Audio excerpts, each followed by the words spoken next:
Bismillahirrahmanirrahim. Assalamualaikum warahmatullahi wabarakatuh. Halo teman-teman, perkenalkan nama saya Maisyam Radhafirah dari kelas PS3B jurusan Akuntansi Program Studi D4 Perbankan Syariah Politeknik Negeri Semarang. Nah, untuk pertemuan kali ini di sini saya akan sedikit menjelaskan terkait pendayagunaan zakat yang tepat sasaran. Nah, yuk simak video berikut ini. Nah, pendayagunaan ini berasal dari kata guna yang berarti manfaat.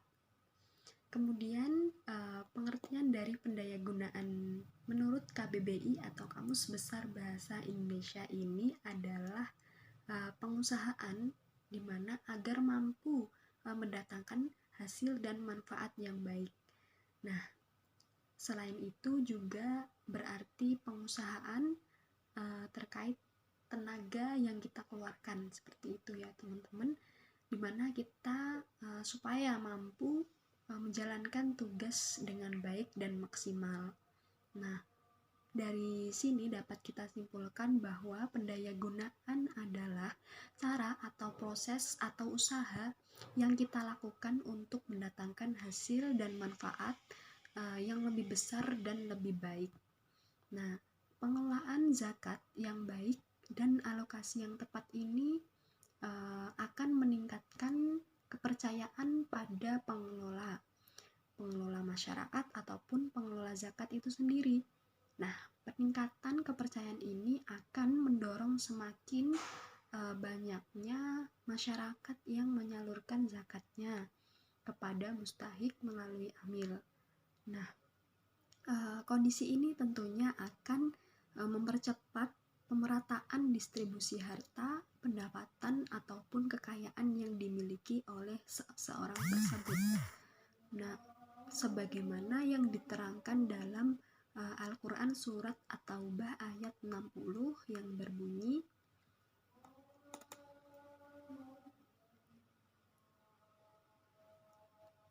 yang artinya sesungguhnya zakat itu hanyalah untuk orang-orang fakir, orang-orang miskin, para pengurus zakat atau amil, para mu'alaf yang dibujuk hatinya untuk memerdekakan budak, orang-orang yang berhutang untuk kepentingan di jalan Allah, dan orang-orang yang sedang dalam perjalanan atau yang biasa dikenal dengan nama Ibnu Sabil. Nah, dari arti Quran Surat At-Taubah ayat 60 ini, di mana ini dapat kita sebut dengan 8 golongan asnaf yang berhak menerima zakat. Nah, untuk penjelasan singkatnya akan saya jelaskan. Yang pertama yaitu fakir, di mana fakir ini adalah orang yang tidak mempunyai harta dan juga tidak sedang bekerja. Nah, kalau orang yang tidak bisa memenuhi kebutuhannya karena kemalasan bekerja, padahal ia mempunyai tenaga, maka ia tidak disebut dengan fakir. Artinya tidak boleh menerima zakat. Kemudian yang kedua, orang miskin. Nah, orang miskin yaitu di mana orang ini mempunyai tempat tinggal, namun tidak bisa memenuhi kebutuhannya seperti makan, minum, dan lain-lain. Tapi bisa untuk bekerja, seperti itu ya. Kemudian yang ketiga, amil. Amil di sini orang yang bertugas mengelola atau mengurusi zakat itu sendiri. Jadi bisa disebut dengan panitia zakat gitu ya. Nah, amil ini adalah orang yang bekerja dalam mengumpulkan zakat dan kemudian membagikannya kepada orang yang berhak menerimanya. Kemudian yang selanjutnya ada mu'alaf, yaitu orang yang baru masuk Islam. Kemudian ada riqab atau budak atau hamba sahaya.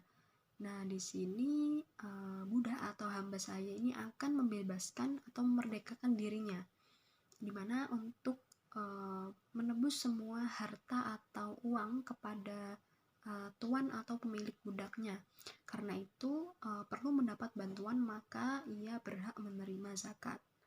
Kemudian yang keenam ada gharim atau orang yang berhutang.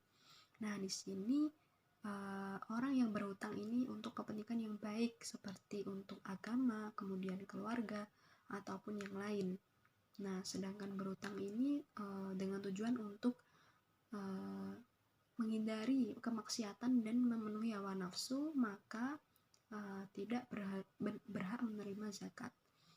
Kemudian yang ketujuh ada sabilillah, di mana di sini orang-orang yang berjuang di jalan Allah tanpa mendapat upah ataupun gaji. Nah, di sini juga dapat diartikan sebagai untuk kepentingan perjuangan di jalan Allah, misal untuk kepentingan membangun masjid, kemudian pondok pesantren, yayasan, panti asuhan, dan yang lain-lain. Ini dapat dibantu dengan mengambil sebagian dari jalan fisabilillah. Jadi fisabilillah ini juga berhak menerima zakat, seperti itu.